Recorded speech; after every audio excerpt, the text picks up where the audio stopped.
was once a Dax cavalry woman, the lover of an Orokin couple named Corfel and Aurelia. What was her name? We do not know, but they never used it. They called her by many pet names, though. For an exotic pet she was to them. Little Sweetness, Tender Petal, Wild Rider. Had a mere Dax been known to be engaging in relations with her betters, she would have been executed on the spot. But the couple's power and influence was such that the affair would never be publicly addressed. Still, they feared to use her name, for names have power. Many gifts they gave her, fine armor, rubido rings, and a horse of her own, on the condition that she never ever named it. Names were for people, not possessions. So long as it remained a mere nameless thing, she would never love it more than them. But the rider could not bear to deny her friend the simple kindness of a name. So she whispered into its ear, "You are Rakhali, freshness after rain." And just as the couple had feared, she came to love the horse dearly. This was intolerable to them. The horse had to go. An accidental impalement was arranged. But fate played a cruel trick, and both rider and horse were impaled. Corfel and Aurelia hastened to her side.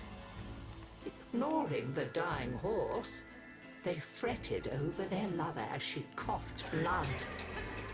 Continuity was out of the question.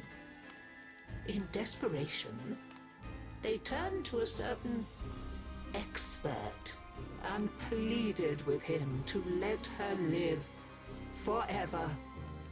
He returned the rider to them, transformed to a warrior of living steel.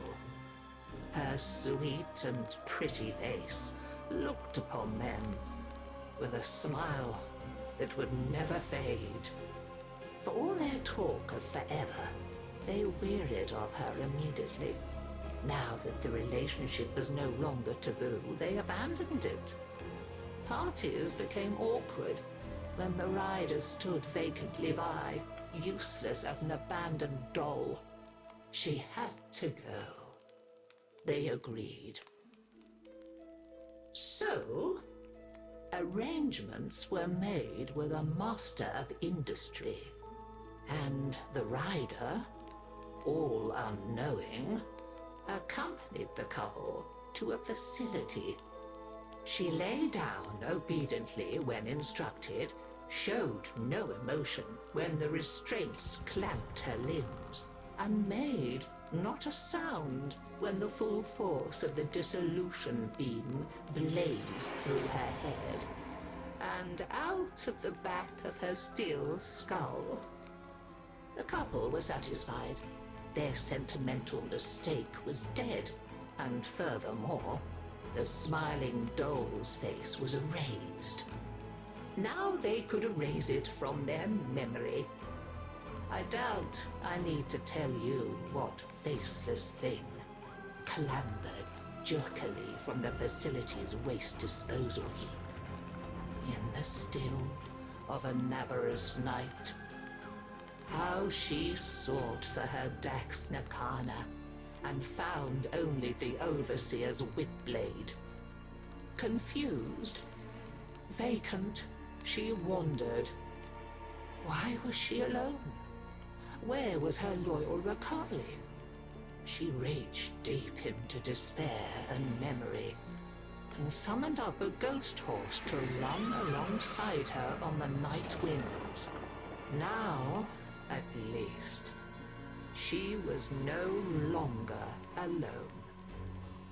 She groped for other memories, came up with hands overflowing with betrayal. When the morning sun rose on Corfell and Aurelia, they were faceless too, and quite still. After that, she wandered without purpose, and the legend of the Hollow Rider grew. And so we come to my part in her story. You must understand, dear, that it is terribly bad luck to be out on Naberus with no gift to give a reveler. And yet, that was my plight as I stood, my old bones aching, before the dreadful figure on the road many years ago. "I have no face," the figure before me seemed to say, in a whispering voice that spoke in my mind.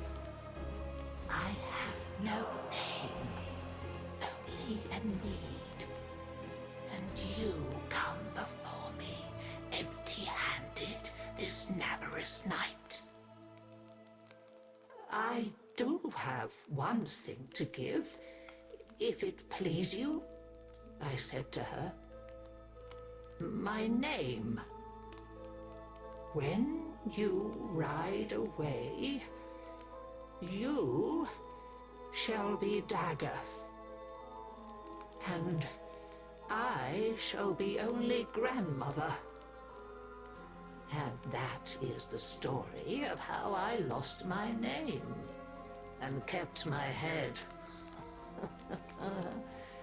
Though many others have since lost theirs. For with her name came a new purpose. Dagath, you see, means the mirror that accuses. They say that none can now look into the gulf where once her face was, without their own sins rising to accuse them, and a swift, sharp sentence following. A happy Naberus to you all.